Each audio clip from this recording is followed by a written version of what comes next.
Assalamualaikum warahmatullahi wabarakatuh. Di sini saya Dr. Rato. Di sini saya akan membuat untuk memperagakan prosedur untuk pemasangan kateter. Sebelumnya, untuk yang alat dan bahan yang kita perlukan yaitu ada.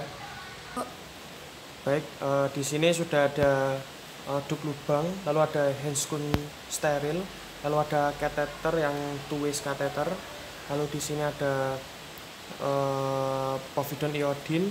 Lalu di sini sudah ada cairan lido 2% yang gunanya nanti untuk menganestesi dari meatus uretra eksternalnya atau osteomureter eksternalnya. Lalu ada pinset, lalu ada spet 2,5 cc atau ya spetnya nanti untuk memasukkan adanya cairan lidonya ini ke bagian osteomuretranya. Lalu ada klem, lalu ada kasa steril, lalu ada bengkok, dan juga ada plaster dan urinary bag, dan sudah ada povidone iodine. Baik, kita mulai langsung untuk prosedur pelaksanaannya. Bismillahirrahmanirrahim. Bapak, Assalamualaikum warahmatullahi wabarakatuh. Baik, di sini saya Dr. Arto. Baik, di sini saya dengan Dr. Arto. Di sini saya akan melakukan pemeriksaan kateter. Gunanya apa? Dari Bapak sendiri mengeluh adanya kesulitan untuk buang air kecil ya Bapak ya. Baik, sebelum kita mulai untuk tindakannya, Bapak bisa dilepaskan dulu celananya dan bisa berbaring di bed. Nanti akan saya tutup pada bagian yang tidak akan saya periksa. Baik, kita mulai pemeriksaannya. Yang pertama, kita pastikan untuk cuci tangan terlebih dahulu. Lalu setelah itu kita menggunakan handscoon. Handscoonnya handscoon yang steril ya. Selanjutnya kita lakukan inspeksi terlebih dahulu pada area penis dan juga area sekitarnya. Kita lihat apakah ada tanda-tanda kontraindikasi dilakukannya pemasangan kateter, seperti adanya keluhan ruptur uretra, di mana ada 3 tanda. Namanya yang kita bisa inspeksi pada daerah langsungnya itu ada 2, yaitu ada butterfly hematom dan juga natal bleedingnya. Untuk yang satu harus kita lakukan pemeriksaan RT atau rectal picture, di mana nanti prostatnya akan mengalami flying prostat atau tidak raba. Oke, yang pertama untuk tindakannya setelah kita menggunakan handscoon dan inspeksi, yang pertama kita disinfeksi di area penisnya dengan menggunakan kasa yang sudah diberikan povidone iodine secara sirkuler.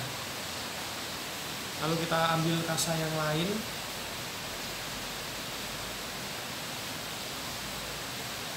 untuk memegang area penisnya.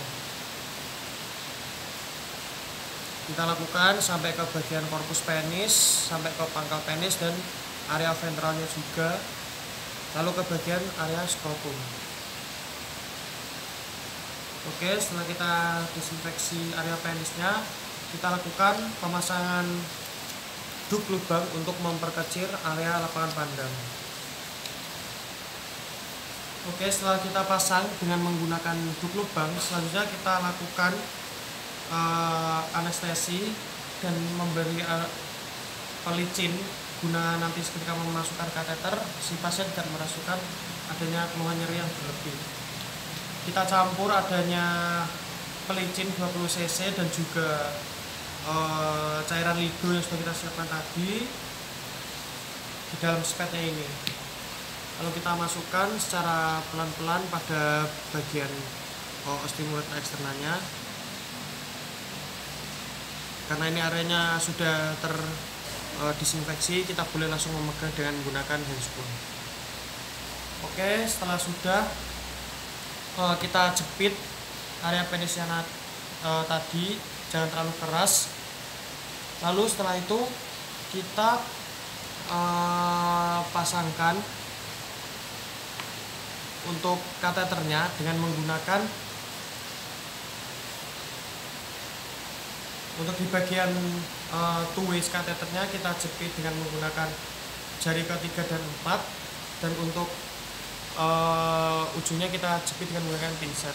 Lalu kita masukkan secara perlahan-lahan.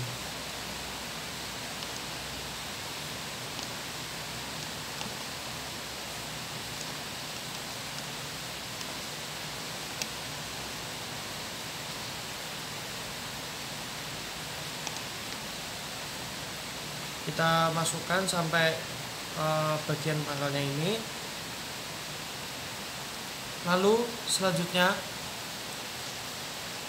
kita klem pada daerah untuk urinarinya agar urin yang keluar tidak bleber tumpah.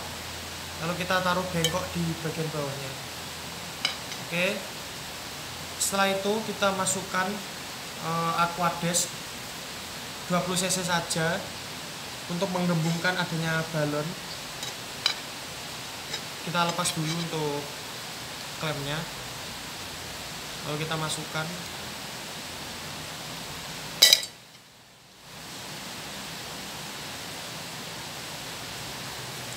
Oke, sudah. Lalu kita tarik secara perlahan untuk memastikan balonnya sudah menggembung. Adanya kayak hambatan, ditandai dengan adanya hambatan ketika kateter ditarik. Fase ini balon dari kateternya tertahan oleh osteouretra internanya. Oke, setelah itu kita lakukan pemasangan adanya urin bag ke dalam kateter.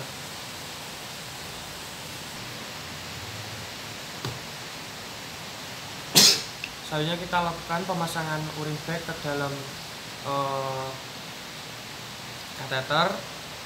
Oh ya, sebelumnya sudah kita lepas dulu untuk duct lubangnya ya.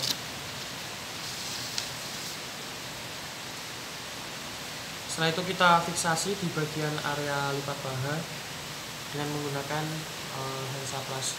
Lalu kita edukasi dari pasiennya, Bapak di sini untuk pemasangan kateternya sudah selesai. Nanti Bapak bisa